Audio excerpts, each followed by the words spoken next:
축복합니다. 이 시간 우리 하나님 앞에 예배드리며 나아갈 때 하나님의 은혜와 평강이 이 시간 충만하기를 주님의 이름으로 축원합니다. 이 시간 우리 다 함께 찬양 드리겠습니다.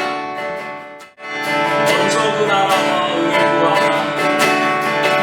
먼저 그 나라와 그 구하라. 그 나라와 그 일을 그리하면 이 모든 것을 너희에게 더하시리.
시간 우리 다 함께 사도신경 하심으로 하나님 앞에 신앙 고백 드리겠습니다.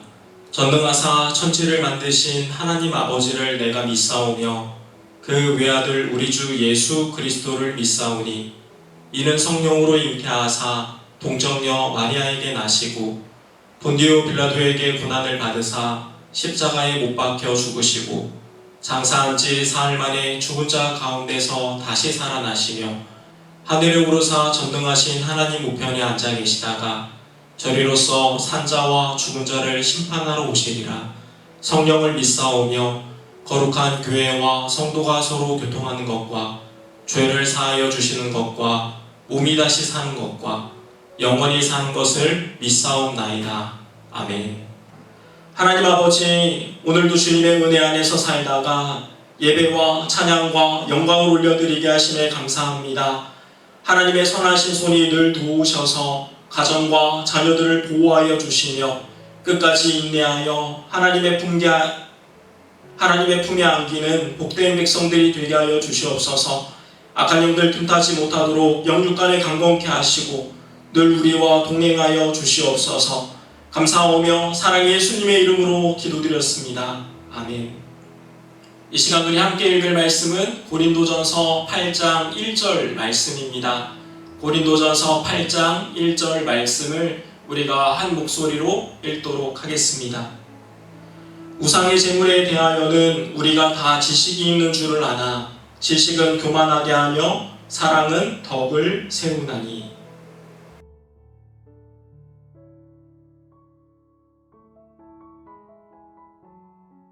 예배 나오신 모든 분들을 주님의 이름으로 환영하고 축복합니다. 주님의 은혜와 사랑이 늘 함께 하시기를 기도드립니다. 이제 조금 있으면 추석 명절이 다가오는데 이때 많은 그리스도인들이 질문하는 것 중에 하나가 죽은 조상을 위해 제사를 지내는 것과 그 바쳐진 음식을 먹는 것이 죄가 되느냐 안 되느냐라는 질문입니다. 우리가 개인 대 개인으로 제사를 지내고 절을 하는 것이라면 귀신에게 하든 우상에게 하든 죽은 조상에게 하든 큰 문제가 안 될 것입니다. 그러나 하나님의 형상으로 만들어진 존재가 귀신이나 우상에게 절을 하고 제사를 지내는 것이라면 곧 하나님이 그 귀신에게 절을 하는 모양이 되는 것이죠.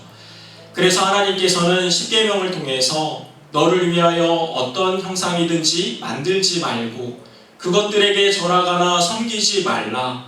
나 여호와 하나님은 질투하는 하나님인즉 나를 미워하는 자의 죄를 갚되. 죽은 조상에게 절을 하고 제사를 지내는 이유가 개인의 안녕과 형통을 위해서 하는 것인데 그것이 곧 하나님을 미워하는 모습이고 죄라고 말씀하고 계시는 것입니다. 그리고 우리 조상들이 음부에 있다가 제사 지낼 때가 되면 내려와서 절을 받고 음식을 먹는 것이 아니죠. 온통 귀신이 와서 장난을 치고 있는 것인데 그런 존재들 앞에서 하나님의 형상에 엎드리고 절을 하면은 안 되는 것입니다. 예를 들어서 세종대왕 동상을 가지고 와서 길거리에 있는 강아지에게 절을 시킨다고 해보겠습니다. 동상이지만 세종대왕 형상으로 만들어졌기 때문에 그 동상이 절을 하는 것은 세종대왕이 절하는 것과 비슷한 영향이 있는 것이죠. 그래서 우리 그리스도인들은 죽은 조상에게 절을 하면은 안 된다라는 것입니다. 그렇다면 제사상에 바쳐진 음식들은 먹어도 될까요? 먹으면 안 될까요? 고린도 교회 안에서도 우상에게 바쳐진 음식을 먹어도 되느냐, 먹으면 안 되느냐를 가지고 고민했었는데 그 배경은 이렇습니다. 고린도에 산 하나가 있는데 그 위에 아크로 고린도라고 해서 신전이 하나 지어져 있었습니다. 아프로디테라는 사랑의 여신을 위해서 지은 신전인데 그 안에 신에게 바쳐진 1,000명의 창녀들이 살았죠. 남자들이 하룻밤을 지내고는 화대로 양 한 마리를 줬는데 여인들이 다 먹기에는 너무 많았던 거예요. 그래서 일부를 시장으로 내려보내서는 오고 가는 사람들이 살 수 있게 했습니다. 그런데 그 사실을 몰랐던 그리스도인들이 그 고기를 사서 먹었는데 그 전에 초대교회에 세워놓은 규정에 보면은 우상에게 바쳐진 제물을 먹지 말라고 되어 있었던 거예요. 사도 바울이 와서 보니까 먹은 것을 다 뱉으라고 할 수도 없고 또 또 시장에 유통되고 있는 고기의 양이 상당했기 때문에 그걸 사 먹지 말라고 할 수도 없었습니다. 지금처럼 원산지를 표기해 놓은 것도 아니었고 또 돈을 벌기 위해서 장사꾼들이 충분히 속일 수도 있는 것이죠. 그래서 이런 복잡한 이유와 문제로 고린도 교회 안에서 싸움이 일어난 것인데 우리 성도님들은 명확한 기준을 세우셔서 시험에 들거나 상처가 되지 않기를 소망합니다. 1절 말씀을 다 함께 보겠습니다. 우상의 제물에 대하여는 우리가 다 지식이 있는 줄을 아나 지식은 교만하게 하며 사랑은 덕을 세우나니. 우리가 학교를 다니고 공부를 하는 이유는 지식을 얻기 위함입니다. 그런데 까딱하면은 그 지식이 사람을 참 교만하게 하고 다른 사람의 마음을 불편하게 만들 수도 있다는 것이죠. 제 생각에는 공부를 제대로 한 사람일수록 더 겸손해지고 스스로의 부족함을 생각하게 되는 것 같습니다. 문제는 어설프게 배워서 교만해진 사람들이죠. 상대방보다 조금 더 많이 알고 있다는 것 때문에 다른 사람의 마음을 상하게 하고 인간관계가 어렵게 되는데 차라리 조금 덜 알고 다른 사람의 마음을 편하게 하는 것이 더 나은 것 아닐까요? 그리고 사실 세상의 지식과 기술을 우리가 다 배울 수도 없는 것이고 어떤 분야의 전문가가 되어도 아는 것보다 모르는 것이 더 많습니다. 그 어떤 사람이든 온전하지 않다는 거예요. 그래서 예수님께서는 나는 마음이 온유하고 겸손하니 내 멍에를 메고 내게 배우라. 그리하면 너희 마음이 쉼을 얻으리라 라고 말씀하십니다. 온유하고 겸손하여 주님께 배우는 사람이 바른 지식과 참 자유를 얻게 될 수 있습니다. 고린도 교인들은 헬라인의 지혜가 있었고 철학적 지식이 있었으나 교만했습니다. 믿음이 있다고 하며 능력이 나타났지만 교만했습니다. 신유의 은사, 방언과 영들 분별함이 있다고 했지만 역시 교만했습니다. 가진 것들이 다 교만의 재료가 되었다라는 것이죠. 그래서 사도 바울이 하는 말이 지식은 교만하게 하며 사랑은 덕을 세우나니. 지식이 교만의 재료가 되지 않도록 또한 내 삶의 올무가 되지 않도록 겸손히 주님께 배우는 우리 모두가 되기를 소망합니다. 사랑의 특성 중에 하나는 자기를 낮추는 것입니다. 다른 사람을 이해하기 위해 낮추고 경청한다라는 말이죠. 교회와 하나님을 믿는 그리스도인들이 이렇게 자기를 낮추고 이해하고 경청하려고 할 때 덕이 세워지게 됩니다. 가정에서 남편이 아내의 말을 경청하고 아내가 남편의 모습을 존중할 때 행복하게 됩니다. 교회에서 목사가 자기를 낮추고 성도가 서로 이해하려고 할 때 화평하게 됩니다. 사회에서 서로가 배려하고 다름을 인정할 때 평화롭게 됩니다. 지식은 교만하게 하며 사랑은 덕을 세우나니. 우리가 만나는 모든 영역, 가정과 교회와 사회와 관계 속에서 사랑으로 덕을 세우며 평안을 누리는 분들이 되시기를 소망합니다. 2절 말씀입니다. 만일 누구든지 무엇을 아는 줄로 생각하면 아직도 마땅히 알 것을 알지 못하는 것이요 또 누구든지 하나님을 사랑하면 그 사람은 하나님도 알아주시느니라. 많이 아는 것이 중요한 것이 아니라 사랑하는 것이 중요하다라는 말을 하고 있습니다. 귀신들은 뭘 안다고 떠들지만 전지전능하신 하나님은 사랑으로 우리에게 다가오셨습니다. 사탄은 선악을 알게 하는 나무의 열매를 먹으면 내가 눈이 밝아져서 하나님처럼 될 것이다 라고 하면서 우리를 속였지만 하나님께서는 마음을 다하고 뜻을 다하고 힘을 다하여 내 하나님 여호와를 사랑하라. 사랑하면 된다라는 거예요. 하나님께서 우리를 사랑하신 것처럼 우리도 하나님을 사랑하고 서로 사랑하면 되는 것입니다. 물론 하나님의 뜻이 무엇인지 알아야 하고 하나님이 어떤 분이신지 알아야 하죠. 그런데 4절 말씀을 보면은 그러므로 우상의 제물을 먹는 일에 대하여는 우리가 우상은 세상에 아무것도 아니며 또한 하나님은 한 분밖에 없는 줄을 아노라. 비록 하늘에나 땅에나 신이라 불리는 자가 있어 많은 신과 많은 주가 있으나 그러나 우리에게는 한 하나님 곧 아버지가 계시니 만물이 그에게서 났고 우리도 그를 위하여 있고 또한 한 주 예수 그리스도께서 계시니 만물이 그로 말미암고 우리도 그로 말미암아 있느니라. 이 땅에 많은 지식과 많은 신들이 있지만 그런 것들이 참 자유를 가져다 주지 못한다라는 것이죠. 오직 우리에게 참 자유를 주실 수 있는 분은 진리 되시는 주님밖에 없습니다. 그런데 문제는 이런 지식이 모든 사람에게 있는 것이 아니라는 거예요. 듣지 못해서 모르는 사람이 있고 듣고 보았지만 깨닫지 못하는 사람이 있고 깨닫기는 했는데 아직 믿음이 약하거나 자기 고집과 욕심에 끌려 내려놓지 못하는 사람도 있다는 것입니다.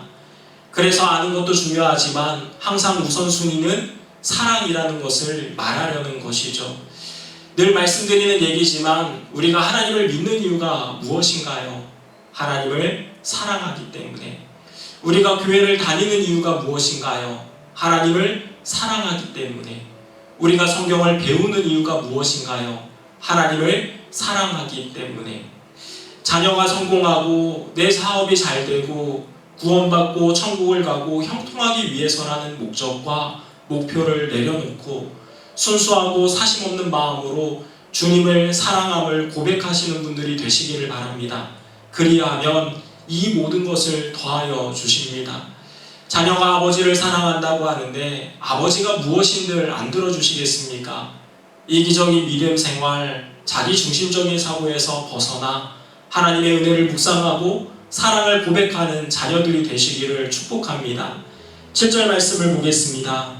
그러나 이 지식은 모든 사람에게 있는 것은 아니므로 어떤 이들은 지금까지 우상에 대한 습관이 있어 우상의 제물로 알고 먹는 고로 그들의 양심이 약하여지고 더러워지느니라. 그래서 어떤 사람들은 우상에게 바쳐진 제물에 귀신이 와서 침을 흘리거나 입을 댄 것도 아니고 모든 만물이 하나님께로부터 만들어졌기 때문에 먹어도 괜찮다라고 하는데, 이런 사실을 잘 모르는 사람들은 괜히 우상에게 바쳐진 음식이라고 하면서 거리끼게 되고 상처와 시험거리가 될 수도 있다는 거예요. 그렇다면 하나님의 사랑을 가지고 있는 사람들이라면 어떻게 해야 할까요? 8절 말씀에 나와 있습니다. 음식은 우리를 하나님 앞에 내세우지 못하나니 우리가 먹지 않는다고 해서 더 못 사는 것도 아니고 먹는다고 해서 더 잘 사는 것도 아니니라. 그런즉 너희의 자유가 믿음의 약한 자들에게 걸려 넘어지게 하는 것이 되지 않도록 조심하라. 우상에게 바쳐진 음식, 제사에 바쳐진 음식들을 먹고 안 먹고는 개인의 자유입니다. 그러나 혹 하나님을 이제 믿기 시작한 사람들이 그 모습을 보고 시험에 들 수 있다면 그를 사랑하는 마음으로 내가 누릴 수 있는 자유를 절제한다라는 거예요. 아빠가 어린 자녀의 성장을 바라보며 사랑으로 인내하는 것처럼 성인이 된 자녀가 부모님의 마음을 이해하기까지 묵묵히 사랑으로 바라보는 것처럼 믿음이 약한 성도들이 넘어지지 않도록 지식이 있는 성도들이 사랑으로 세워줘야 하는 것입니다. 10절 말씀을 보면 지식이 있는 내가 우상의 집에 앉아 먹는 것을 누구든지 보면 그 믿음이 약한 자들의 양심이 담력을 얻어 우상의 제물을 먹게 되지 않겠느냐. 그러면 내 지식으로 그 믿음이 약한 자가 멸망하나니 그는 그리스도께서 위하여 죽으신 형제라. 우리가 많이 알고 있다고 하면서 약한 사람의 양심이나 마음에 상처를 주게 된다면 그것은 곧 그리스도께 죄를 짓는 것과 같은 것입니다. 하나님을 믿는 사람들이 포도주나 술을 마실 수 있지만 믿음이 약한 자들에게 시험거리가 된다면 안 마실 수도 있어야 하는 것이죠. 그리스도인들이 자유를 가지고 무엇이든지 할 수 있지만 믿지 않는 자들에게 시험거리가 된다면 절제할 수도 있어야 합니다. 물론 변하지 않는 진리에 대해서는 우리가 중심을 지켜야 합니다. 그러나 비본질적인 문제들에 있어서는 사랑으로 덕을 세우는 그리스도인들이 되셔야 하는 것입니다. 그것이 하나님을 사랑하는 것이고 이웃을 내 몸과 같이 사랑하는 모습인 것이죠. 13절 말씀을 보면 그러므로 만일 음식이 내 형제를 실족하게 한다면 나는 영원히 고기를 먹지 아니하여 내 형제를 실족하지 않게 하리라.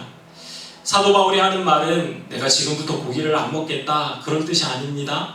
만일 내가 고기 먹는 것 때문에 어떤 영혼이 상처를 입는 일이 발생할 것 같다면 나는 평생 고기를 안 먹을 용의가 있다라는 얘기를 하는 것입니다.